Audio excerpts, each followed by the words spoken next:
欢迎来到浪婶民间好声音。要问转定哪家强？除了浪婶，其他家身体都可让。废话不多说，有请第一位选手闪亮登场。妈呀，这是什么造型？我的乖，我的猴啊，不献鸡飘飘了，身体咋真让啊？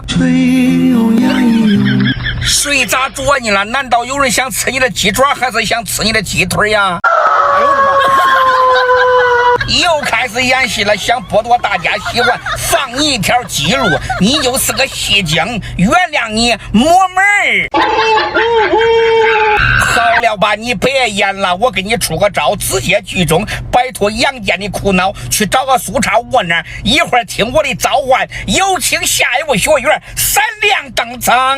哎呦我的妈！哟，旺来了，还怪欢实，黑皮裤都登上了，潇洒的很呐！我问你，进来家庭内部关系处理的如何？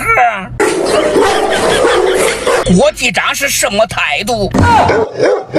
不养你都对了，也不会小狗炼蛋了，唱歌也没啥进步，一辈子也没唱出个啥牌名，丢人大家伙！现在你有什么想法？就等你这句话，5分钟后再召唤你下去吧。有请下一位学员闪亮登场。哟，马虎来了，走个路还是些旅行啊！喝完嘎子酒来了吧，真有活力。哎呦我的妈！难怪小潘子不露头个7孙了，弄了半天卖的是假酒。过2天有空我再收拾他。你鸟姐还有那王哥，让我给你带句话。晚一会儿你们东邪四毒还有光明顶主持人哈拉少，那5个一块去参加罗刹国山村乱坟岗考察一下。你等我的号令下去吧。有请高公公闪亮登场。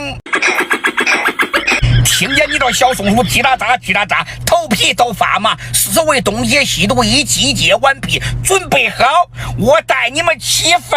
汤唯给恁4个找个风水宝地，叫我累了一身汗，入便。哎呦我的妈！往不如拿鸡，松鼠紧随其后，马虎紧接住鸭子，都老实点儿，给下边别胡转腚啊！来吧，封官。哎呦我的妈！